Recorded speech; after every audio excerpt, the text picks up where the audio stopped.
ছাত্র জনতার আন্দোলনের মুখে শেখ হাসিনা সরকারের পতনের পর বাংলাদেশের দায়িত্ব নিয়েছে প্রধান উপদেষ্টা ডক্টর মোহাম্মদ ইউনূসের নেতৃত্বাধীন অন্তর্বর্তীকালীন সরকার। তবে দায়িত্ব নেয়ার পর থেকে নানা চ্যালেঞ্জের মুখে পড়েছে নতুন এই সরকারের উপদেষ্টারা। এর মধ্যে ভারতের অন্যতম প্রভাবশালী ব্যবসায়ী গৌতম আদানিও ডক্টর ইউনূসকে চিঠি দিয়েছেন। কি বার্তা দেওয়া হয়েছে আদানির ওই চিঠিতে, জানাচ্ছেন সহকর্মী শাহাদাত রিফাত।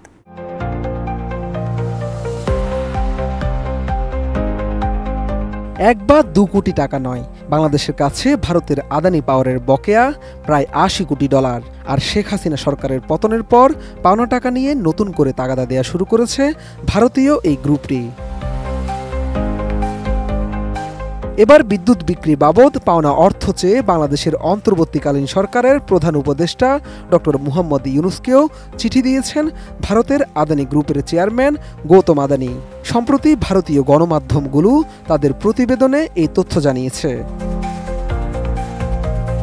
দেশটির গণমাধ্যমগুলো তাদের প্রতিবেদনে জানায়, বিদ্যুৎ সরবরাহ বাবদ আদানি গ্রুপ বাংলাদেশের বিদ্যুৎ উন্নয়ন বোর্ডের কাছে $৮০ কোটি পায়। এই পাওনার জন্যই প্রধান উপদেষ্টার কাছে গৌতম আদানি চিঠি লিখেছেন।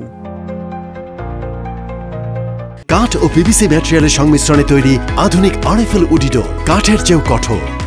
চিঠিতে গৌতম আদানি উল্লেখ করেন, আমরা যখন বাংলাদেশকে দেয়া প্রতিশ্রুতি বজায় রাখছি, সেই সময়ে ঋণদাতারা আমাদের উপর কঠোর হচ্ছে। বাংলাদেশের বিদ্যুৎ উন্নয়ন বোর্ডের কাছ থেকে আমরা যে $৮০ কোটি পাই, সেই অর্থ দ্রুত পরিশোধ করার জন্য হস্তক্ষেপ করতে আপনাকে অনুরোধ করছি।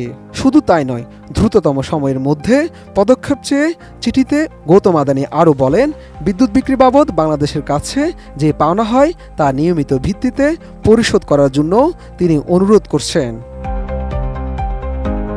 একটি আধুনিক বিদ্যুৎ কেন্দ্র ও প্রয়োজনীয় সঞ্চালন ব্যবস্থা তৈরি করতে আদানি পাওয়ার $২০০ কোটি বিনিয়োগ করেছে উল্লেখ করে গৌতম আদানি বলেন, আপনার দেশের জ্বালানি নিরাপত্তা ও অবকাঠামো উন্নয়নের প্রতি আমি আমাদের প্রতিশ্রুতি পুনরায় ব্যক্ত করছি। ভারতের ঝাড়খণ্ডের ১৬০০ মেগাওয়াট ক্ষমতার একটি বিদ্যুৎ কেন্দ্র থেকে আদানি গোষ্ঠী বাংলাদেশে বিদ্যুৎ সরবরাহ করে।